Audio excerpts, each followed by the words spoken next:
नमस्कार मित्रों, स्वागत है आपका हमारे YouTube चैनल अवन थॉट स्टडी पॉइंट पर। आज कल हमने राठौड़ वंश की जानकारी ली थी, राठौड़ वंश की सामान्य जानकारी ली थी कि उन्होंने कौन कौन सी उपाधियां धारण की, किस प्रकार के सिक्के उन्होंने चलाए, कौन कौन सी बावड़ियों का निर्माण करवाया। आज हम लेंगे राठौड़ वंश के इतिहास के अंदर मारवाड़ के राठौड़ वंशों की उत्पत्ति कैसे होती है। जो मारवाड़ का राठौड़ वंश है उसकी उत्पत्ति कहाँ से, उनके मूल पुरुष कौन है, इसके संबंध में लेंगे। फिर उसके बाद में लेंगे प्रमुख शासक राव सिंहाजी के बारे में सामान्य जानकारी, ठीक है ना।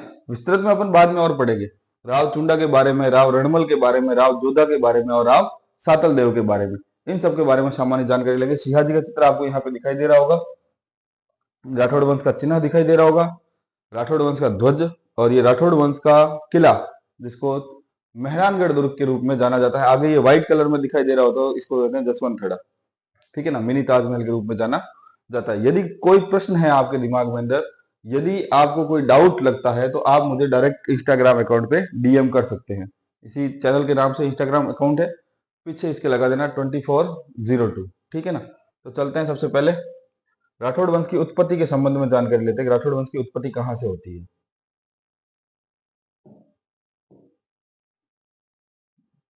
देखो, कुछ मत यहाँ पे देखने को मिलेंगे। मारवाड़ के राठौड़ वंश की उत्पत्ति अपन पढ़ रहे हैं, मारवाड़ के राठौड़ वंश या जोधपुर के राठौड़ वंश की उत्पत्ति। तो देखो, मारवाड़ के राठौड़ वंश की उत्पत्ति के संबंध में दो मत है। पहला और सबसे प्रचलित मत क्या है कि ये कन्नौज के राजा जयचंद था, उसकी तीसरी पीढ़ी में राव सिंह राठौड़ हुए, उन्होंने मारवाड़ के राठौड़ वंश की स्थापना की। सबसे इजी और एकदम सरल मत है, ठीक है ना, कि कन्नौज के राजा जयचंद थे। जयचंद कौन सा? वही पृथ्वीराज तृतीय, राय पिथौरा। पृथ्वीराज तृतीय के समय में जो जयचंद था, जिसकी पुत्री संयोगिता के साथ में पृथ्वीराज ने विवाह किया था, वही जयचंद। उसकी तीसरी पीढ़ी में कौन होते हैं? राव सिंहा होते हैं। उन्होंने मारवाड़ राज्य की क्या करते हैं? वो स्थापना करते हैं। इस सिद्धांत के अनुसार राठौड़ व गढ़वाल एक ही वंश के हैं। इस मत के अनुसार राठौड़ व गढ़वाल दोनों ही सूर्यवंशी है। वर्तमान सभी राठौड़ स्वयं को सूर्यवंशी ही मानते हैं। दूसरा मत क्या कहता है कि राठौड़ों का संबंध जो है वो राष्ट्रकूटों से, किससे? राष्ट्रकूटों से जोड़ देते हैं कि बदायूं शाखा से मारवाड़ के राठौड़ वंश की उत्पत्ति बताता है। बदायूं जो है वो राष्ट्रकूटों से मारवाड़ के राठौड़ वंश की उत्पत्ति बताता है। इस मत का समर्थन डॉक्टर ओझा करते हैं। इस मत को माना जाए तो राठौड़ व गढ़वाल दोनों ही अलग अलग वंश के होते हैं। कैसे अलग अलग वंश के? ध्यान रखना। देखो, राष्ट्रकूटों ने अपने शिलालेखों में स्वयं को चंद्रवंशी कहा है। राष्ट्रकूट अपने को क्या मानते हैं? स्वयं को चंद्रवंशी मानते हैं। जबकि ध्यान रखना कि राठौड़ जो है वो कौन से? अपने आप को क्या मानते हैं? सूर्यवंशी मानते हैं। इसलिए इस मत के अनुसार राठौड़ चंद्रवंशी व गढ़वाल सूर्यवंशी होते हैं। परंतु ऐसा कोई भी भाट भी हुए हैं जिन्होंने राष्ट्रकूटों के संबंध में राठौड़ों के पूर्वजों के रूप में स्थापित किया है, परंतु फिर भी इन्हें सूर्यवंशी ही बतलाया है। राष्ट्रकूट चंद्रवंशी थे, परंतु राठौड़ सूर्यवंशी है, ये ध्यान रखना। इस बात पे ध्यान रखना कि जो दूसरा मत है वो अपने को सही नहीं लगता है। राजपूताना में भाटों का लिखा अधिक माना जाता है। इसलिए कुछ लेखक ऐसे भी हैं जिन्होंने बदायूं शाखा से उत्पत्ति के सिद्धांत को मानने के बावजूद भी राठौड़ों को सूर्यवंशी माना है। जबकि बदायूं शाखा जो है, राष्ट्रकूट शाखा जो है, वो चंद्रवंशी है। परंतु भाटों की बात के अनुसार भी कुछ लेखकों ने राठौड़ों को माना है कि वो राठौड़ जो है वो राष्ट्रकूट शब्द है, इससे उत्पन्न हुई भी जाती है। यहाँ पे आपको चित्र दिखाई दे रहा होगा, ये राव सिंहाजी का चित्र है। मैंने आपको आगे बताया था, वो ऊपर वाला पोर्शन था, घोड़ा लिए हुए, भाला हाथ में धारी अश्वारोही, पूर्ण सैनिक की पोशाक के अंदर। फटाफट स्क्रीनशॉट लीजिए, चलते हैं आगे।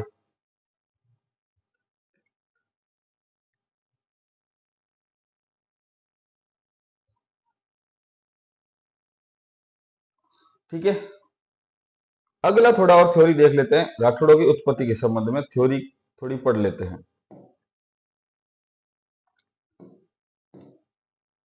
अब राठौड़ों की उत्पत्ति देखो, फिर धीरे धीरे इतिहासकारों ने शोध की। शोध में उनको पता चलता है कि राजा जयचंद जो थे, उनके पुत्र हरिश्चंद्र का 1196 में, 1196 के अंदर एक शिलालेख मिला है। लेकिन राजपूताने की बहियों के अंदर हरिश्चंद्र का कहीं भी उल्लेख नहीं है। राष्ट्रकूटों यानी राठौड़ों का प्रतापी राज्य दक्षिण में रहा। सोलंकियों द्वारा उनका राज्य छीन लेने के बावजूद भी राष्ट्रकूटों का अधिकार कई जगहों पर बना रहा। दक्षिण गुजरात, काठियावाड़, सौदाती, हंडूडी, गया, बैतूल, पथारी, धनोप आदि क्षेत्रों से राष्ट्रकूटों के ताम्रपत्र मिलते हैं। ठीक है ना। सदोती वाले स्वयं को रट लिखते हैं। जो राष्ट्र का या राष्ट्रकूट का एक संक्षिप्त रूप है। यदि गढ़वालों के साथ उनकी किसी प्रकार की समानता होती है तो इसका उल्लेख शिलालेख व ताम्रपत्रों में अवश्य करते हैं, जबकि यहाँ कोई ताम्रपत्र तथा शिलालेख के अंदर ये स्पष्ट रूप से नहीं लिखा गया है कि गढ़वाल व राष्ट्रकूट जो थे या राठौड़ जो थे वो एक ही वंश के हैं।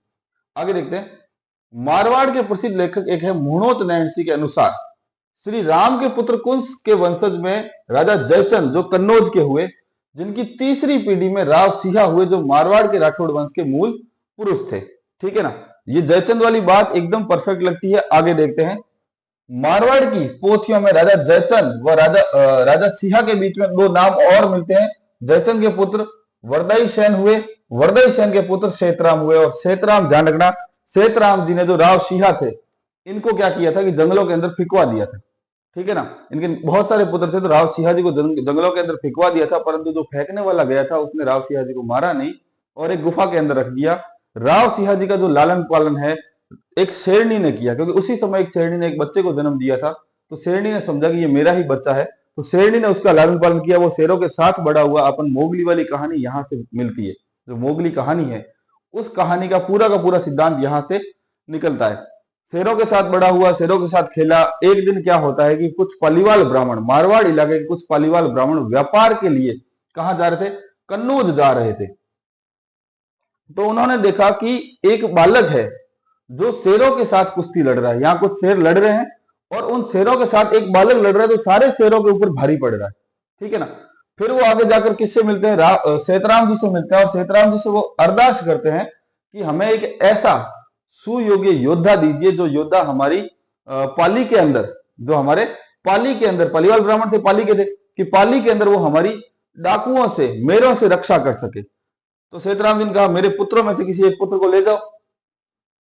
तो कि नहीं, हमने एक जंगल के अंदर एक बच्चा देखा था, वो बच्चा जो था वो शेरों के साथ लड़ रहा था, वो योद्धा जो था शेरों के साथ लड़ रहा था, हमें वो योद्धा दे दीजिए। सेतराम जी भी बहुत कहते हैं ना अचंभे में पड़ गए कि जंगल के अंदर ऐसा कौन सा बालक आ गया है, कौन सा योद्धा आ गया जो शेरों के साथ लड़ रहा है। वो सैनिकों को भेजते हैं, पूरी एक सेना को भेजते हैं, वो सेना उसको पकड़ के लाती है, कंट्रोल करके लेके आती है। उस समय वो एक पूरा जो था वो बर्बर था, ना उसको भाषा का ज्ञान था, ना उठना ना बैठना, कुछ भी नहीं आता था। तो उसको उठना बैठना भाषा का ज्ञान सिखाया गया। अंत में वही सैनिक जिसको सेतराम जी ने बोला था कि इस बच्चे को जंगल में फेंक के आ जाए या मार दे, वो सैनिक आता है और राजा को कहता है, सेतराम जी को कहता है कि अगर आप मुझे मृत्यु दंड ना दो तो मैं कुछ बताना चाहता हूं। तो सेतराम जी कहते हैं हाँ बता, कि ये वही बच्चा है जिसको आपके कहने पर हमने जंगल में फेंक दिया था, ये आपका ही पुत्र है। तब शेरों के साथ रहने का इसका नाम ही क्या पड़ गया, राव सिहा पड़ गया। बाद में ये पालीवाल ब्राह्मणों के साथ में पाली वाले क्षेत्र में आया, यहाँ पर उन्होंने मेरों को भगाया, मुगलों के साथ में युद्ध किया, कई युद्ध किए, उसमें मुसलमानों को भगाया। ठीक है ना, और पालीवाल ब्राह्मणों की रक्षा करते हैं। कौन करते हैं, राव सिहा जी करते हैं। एक मेवाड़ के ग्रंथ वीर विनोद में भी यही वंशावली लिखी है, लेकिन ग्रंथकर्ता ने यह संदेह जताया कि राजा जयचंद के बाद सीधे राव सिहा हुए थे, अर्थात उनके बीच में वरदाई सेन व सेतराम नहीं हुए थे। पर यह कंफर्म है कि राठौड़ों का जो वंश है वो, ध्यान रखना, कन्नौज के जो जयचंद था, जयचंद गढ़वाल, उसी के वंश में आगे चलकर कौन हुए थे, राव सिहा जी हुए थे। फटाफट एक स्क्रीनशॉट लीजिए, चलते हैं आगे।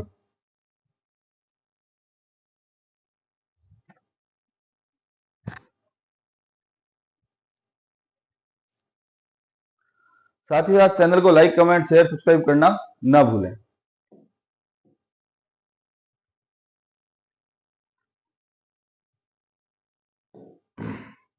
अब जानकारी ले लेते हैं। देखो, राव सिहा शासनकाल अगर देखा जाए 240 से 1273। मृत्यु का इनका पता है कि इनकी मृत्यु कब हुई है, 1273 1273 के अंदर, परंतु जन्म का पता नहीं है। जन्म के बारे में सारे इतिहासकारों में अलग अलग मतभेद है। ठीक है ना, इस पे अपन एक अलग से वीडियो बनाएंगे। तो राव सिहा जो थे कन्नौज के अंदर जयचंद गढ़वाल के पौत्र था। लाखा जवर युद्ध हुआ, किन किन के बीच हुआ, ध्यान रखना, लाखा जवर युद्ध। दिल्ली का सुल्तान नसरुद्दीन मोहम्मद द्वितीय, उसको परास्त कौन करते हैं, राव सिहा करते हैं। को राव सिहा क्या कर देते हैं, परास्त कर देते हैं। ध्यान रखना, स्थान धोला चेतेरा पाली के अंदर ये युद्ध होता है और इन मुस्लिम शासक को राव सिहा जी क्या कर देते हैं, परास्त कर देते हैं। इन्हीं के वंश में बहुत सारे और शासक आए बीच में, परंतु प्रतापी शासक बाद में आता है राव चूड़ा। ठीक है ना, शासनकाल की बात करें तो 1394 से 1423 ईस्वी। इस देखो यहाँ 1273 है, 1273 से 1394 के बीच में और भी बहुत सारे शासक आते हैं, परंतु अपने को कंपटीशन यानी प्रतियोगिता परीक्षा की दृष्टि से अपने को देखना है, तो इनके बाद में जो प्रतापी शासक आता है वो आता है राव चूड़ा आता है। ध्यान रखना, इनकी संतानों के बारे में अगर बात करें तो सबसे बड़ी संतान थी रणमल राठौड़। बीच वाला पुत्र जो था वो था कान्हा, और एक पुत्री थी जिसका नाम था हंसाबाई।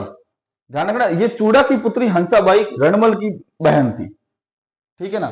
इस हंसाबाई का विवाह जो है वो मेवाड़ के महाराणा मोकल के साथ में हुआ था। पहले फिक्स तो चुंडा के साथ में हुआ था, मेवाड़ के महाराणा राजकुमार चुंडा के साथ हुआ था, परंतु बाद में चुंडा जो है वो अपने पिता के लिए भीष्म प्रतिज्ञा ले लेता है, और इस हंसाबाई का विवाह जो है वो मोकल के साथ में होता है।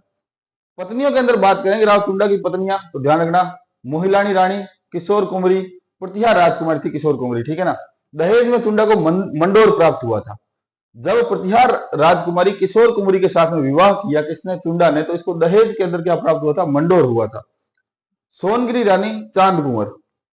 उत्तराधिकारी की बात करें, इसमें उत्तराधिकारी कौन थे, तो मोहिलानी रानी किशोर कुमारी के प्रभाव से कान्हा को घोषित करता है क्या, उत्तराधिकारी। कान्हा का शासनकाल जो है वो 1423 इस विषय में 1427 ईस्वी तक चलता है। कान्हा का शासनकाल कब तक चलता है, 23 से 27। असंतुष्ट रणमल मेवाड़ के महाराणा लक्ष्य सिंह की शरण में अपनी बहन हंसाबाई के साथ वहां पहुंच जाता है, जहां पर उसे गणना की जागीर प्राप्त होती है। फटाफट स्क्रीनशॉट लीजिए, चलते हैं आगे। चैनल को लाइक, कमेंट, शेयर, सब्सक्राइब करना ना भूलें।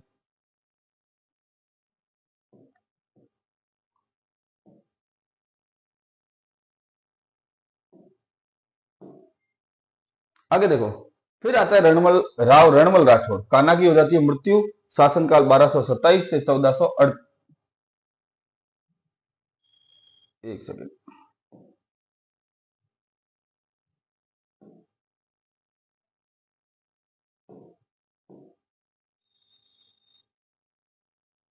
चौदह सौ सत्ताईस कैसे कैसे हो गया उल्टा।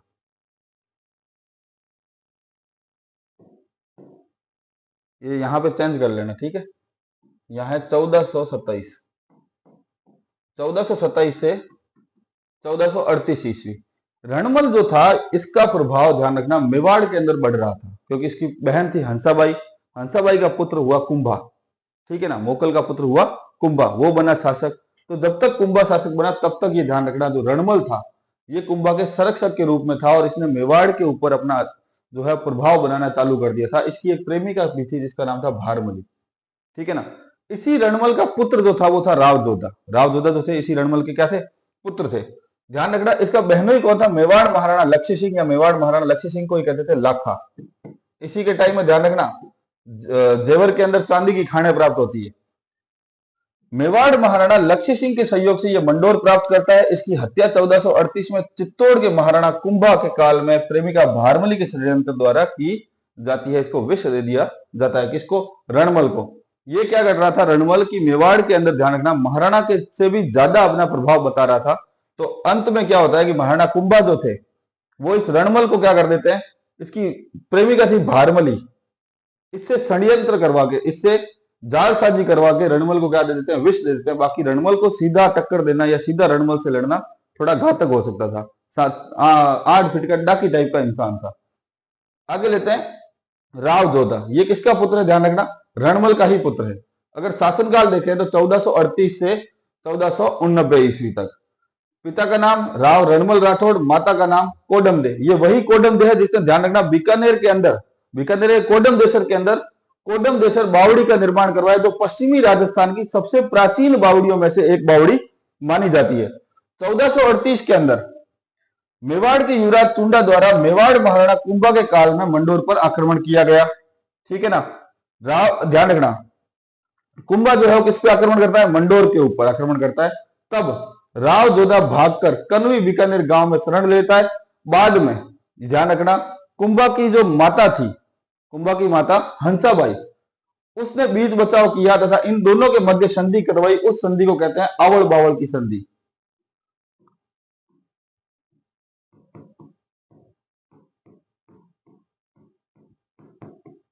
किन किन के मध्य हुई आवल बावल की संधि, ध्यान रखना, कुंभा व जोधा के मध्य, राव जोधा व कुंभा के मध्य कहां हुई, तो ध्यान रखना पाली सोजत को मारवाड़ और मेवाड़ की सीमा मान लिया जाता है। फिर देखो जोधपुर शहर की स्थापना करता है 13 मई 1459 ईस्वी में चामुंडा माता मंदिर मेहरानगढ़ दुर्ग का निर्माण करवाता है। कौन करवाता है, राव जोधा करवाता है, राव जोधा करवाता है। यहां पर आपको तस्वीर दिखाई दे रही होगी, बड़ी आलीशान मूछें, रोबिला व्यक्तित्व, पगड़ी पहने हुए, ये राव जोधा का चित्र है। फटाफट स्क्रीनशॉट लीजिए, चलते हैं आगे।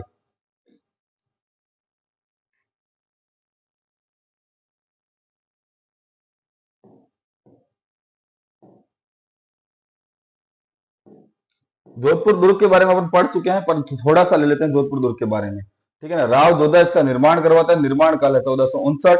पहाड़ी, जिस पहाड़ी पे बना हुआ है उसको चिड़ियानाथ की टोंक पचेटिया श्रेणी की पहाड़ी मानी जाती है। श्रेणी जो है गिरी श्रेणी, आकृति मयूर जैसी आकृति है इसकी, अन्य नाम मयूर ध्वजगढ़, गढ़ चिंतामणि, जोधाना, मेहरानगढ़, ठीक है ना, विशाल आकृति के कारण प्रसिद्ध। कैसे, ध्यान रखना कि देवताओं, परियों और फरिश्तों के द्वारा निर्माण किया गया है। ये किसने कहा, एक इतिहासकार थे रुडयार्ड किपलिंग, उन्होंने कहा था। विशेषता क्या है, जब किले को बनाया जा रहा था तो बार बार किला जो है वो बन नहीं रहा था, तो यहाँ पर पूछा गया तो कहा गया कि यहाँ पर जीवित व्यक्ति जो स्वेच्छा से बलि देगा तभी किला यहाँ बन पाएगा। तब यहाँ ध्यान रखना राजिया मेघवाल नाम का एक व्यक्ति था जिसने जिंदा यहाँ पे उसको दफन किया गया, उसने अपनी मर्जी से यहाँ पर जिंदा दफन हुआ। प्रसिद्ध तोपें, जब अपन इस किले को देखने जाएंगे तो किले की दीवार के पास में यहाँ पर कुछ तोपें रखी हुई है। उन तोपों के अंदर ध्यान रखना एक सबसे बड़ी तोप है जिसका नाम है किलकिला तोप, फिर उसके बाद है शंभू बाण और फिर एक गजनी खां तोप। ये तोपें किले के ऊपर रखी हुई है। फटाफट स्क्रीनशॉट लीजिए, चलते हैं अगली स्लाइड के अंदर। चैनल को लाइक, कमेंट, शेयर, सब्सक्राइब करना ना भूलें।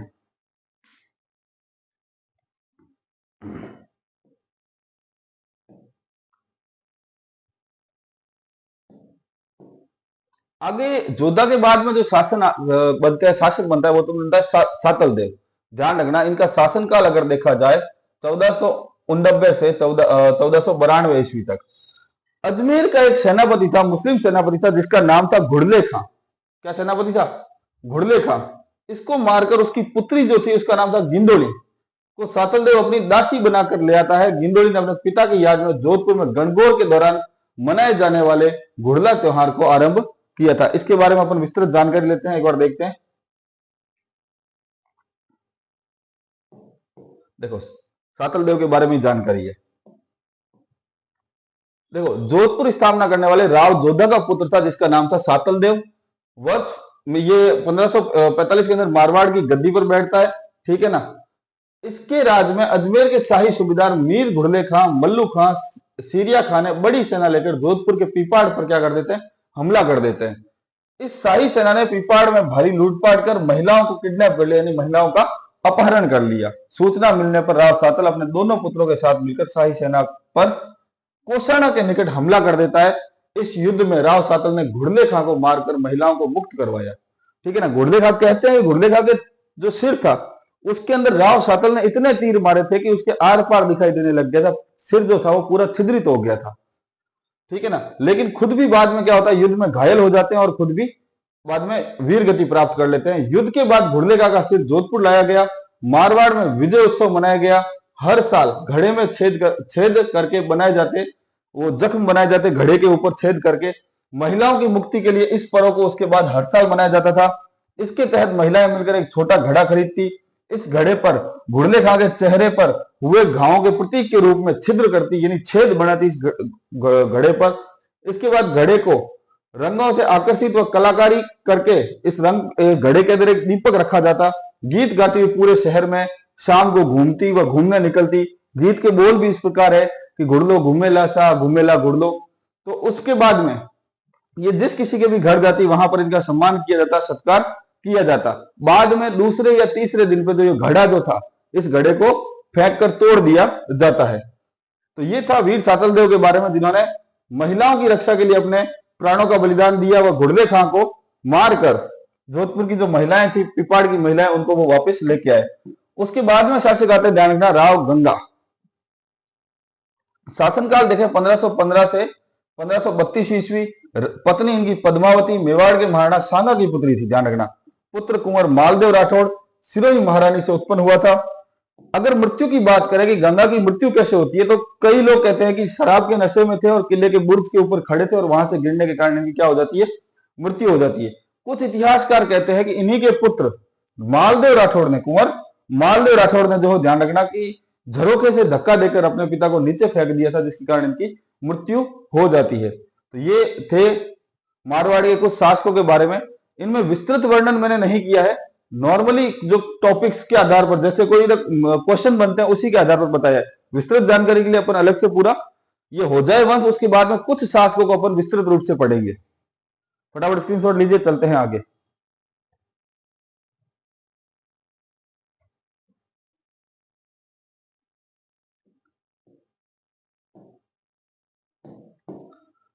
तो आज अपन ने ध्यान रखना कि राजस्थान इतिहास राठौड़ वंश के अंदर जोधपुर के राठौड़ों को पढ़ा। ये भाग 2 है, भाग 1 पहले अपलोड हो चुका है।